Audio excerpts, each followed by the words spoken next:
Nah inilah saya kira kezoliman yang luar biasa di bulan puasa. Kalau Gus Nur doanya baik-baik aja, saya doanya diazab nih. Kalau hakim sampai memutuskan diazab oleh Allah, jaksanya juga begitu. Coba kau lihat nanti dalam waktu dekat, azab Allah akan tiba pada mereka. Mari gunakan akal pikiran, gunakan akal sehat untuk melihat sesuatu.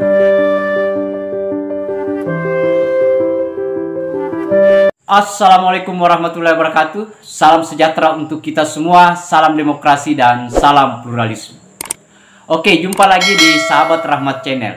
Nah, untuk kali ini sahabat-sahabat, itu sekaitan dengan si Egy Sujana itu betul-betul marah kepada majelis hakim dan jaksa penuntut umum. Yang pertama soal tuntutan yang 10 tahun. Kemudian lagi-lagi nyanyian lamanya yaitu menyalahkan rejim.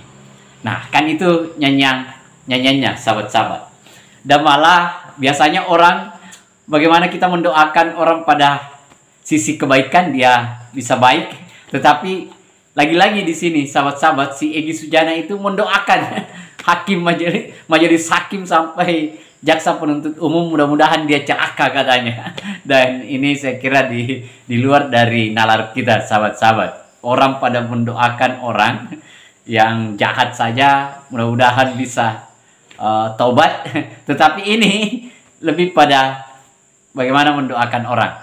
Kemudian yang ketiga adalah ya itu tadi, bahwa Egy Sujana itu tidak puas dengan tuntutan dakwaan yang disampaikan oleh oleh jaksa penuntut umum.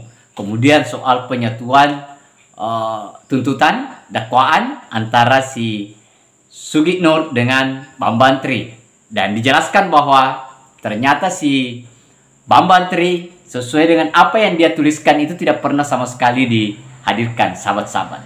Tetapi untuk lebih lengkapnya sahabat-sahabat, terlebih dahulu mari kita lihat videonya.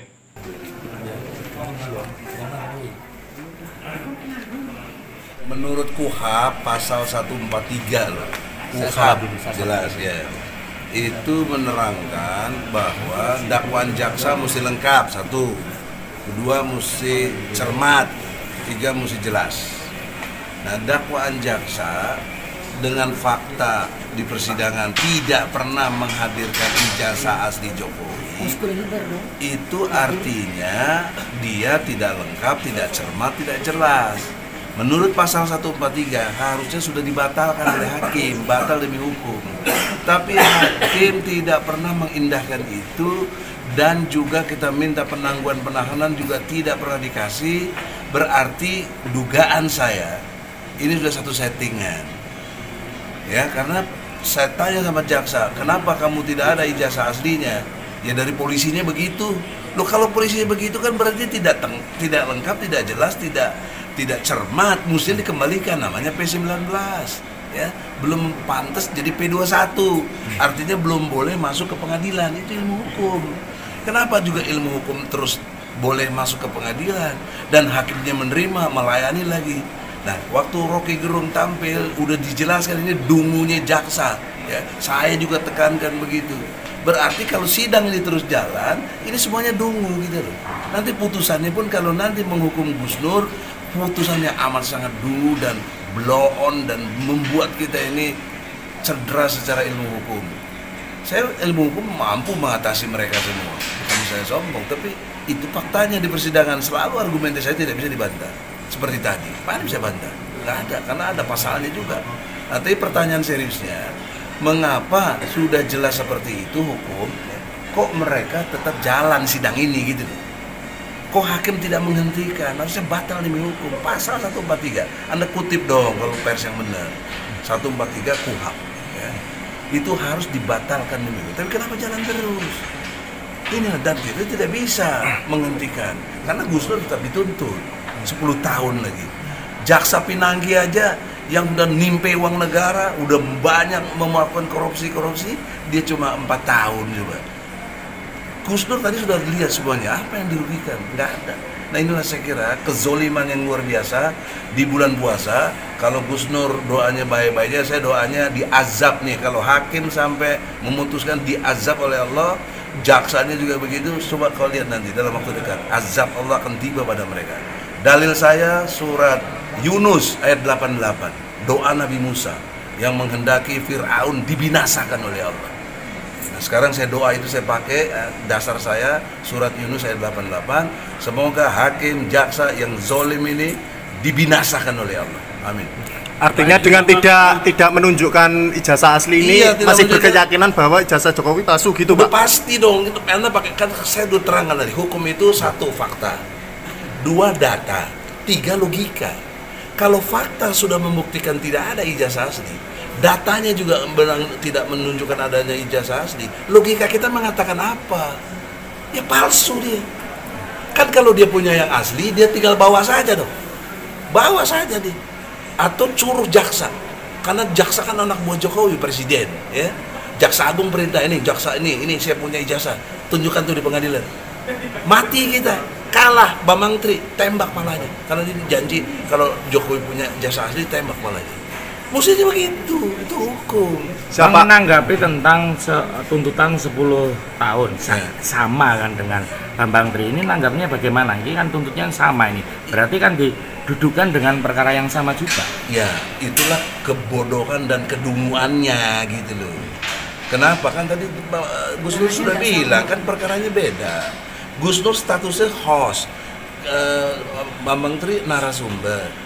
Itu kan sudah peristiwa hukumnya beda, akibat hukumnya juga mestinya beda. Ini sidangnya dijadiin satu, coba. Kemudian tumpang tindih, Bambang Tri tidak punya saksi satupun. Gus Nur mampu menampilkan saksi, ada saksi ahli, 3 saksi ahli, saksi ahli pidana, ya, saksi ahli filsafat, dan saksi ahli bahasa, ya, bahasa, profesor. Nah itu jadi dari kesaksian ahli yang ditampilkan untuk Gus Nur harusnya bebas demi hukum, seperti yang saya juga. Beda dengan Bambang Tri, makanya dia harus dipisah. Nah kesalahannya itu menumpang tindihkan itu urusan Bambang Tri dengan Gus Nur. Nah, musuhnya pisahkan ini, jangan menyamaratakan. Ya, jadi menyamakan yang beda, membedakan yang sama, itulah berpikir. Tapi kalau membedakan yang sama, menyamakan yang beda, ya, yang beda udah jelas beda disamakan tuh bodoh, blow on gitu loh. Nah inilah sidang keblow-onan yang luar biasa. Nah itu tadi sahabat-sahabat, kita sudah lihat videonya ya.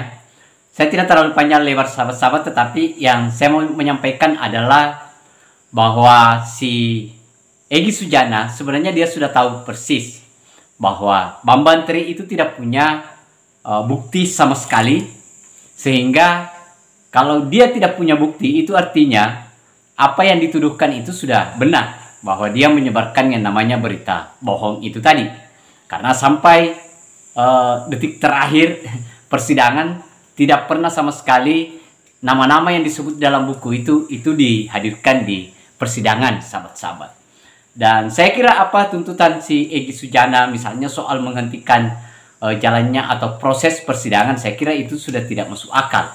Karena ini sudah ada bukti yang sangat kuat, karena si Bambang Tri tidak menghadirkan sama sekali saksi fakta yang menurut dia bahwa itu ada. Ternyata kan itu tidak ada. Yang ada hanya saksi ahli. Padahal saksi ahli itu kan hanya bagian, salah satu bagian yang harus menjadi pertimbangan majelis hakim. Itu bukan penentu di dalam memutuskan sebuah perkara. Seharusnya ada saksi fakta atau bukti-bukti yang lain atau surat-surat pendukung lah. Tetapi kan sampai hari ini kita sudah tahu bahwa itu tidak ada, sahabat-sahabat. Nah inilah yang majelis hakim saya kira dia tidak menerima apa yang dia minta, yaitu soal penghentian atau menghentikan yang namanya proses persidangan. Nah saya kira itu sahabat-sahabat, terima kasih banyak. Akhir kata dari saya, wassalamualaikum warahmatullahi wabarakatuh. Salam demokrasi, salam pluralisme, NKRI harga mati.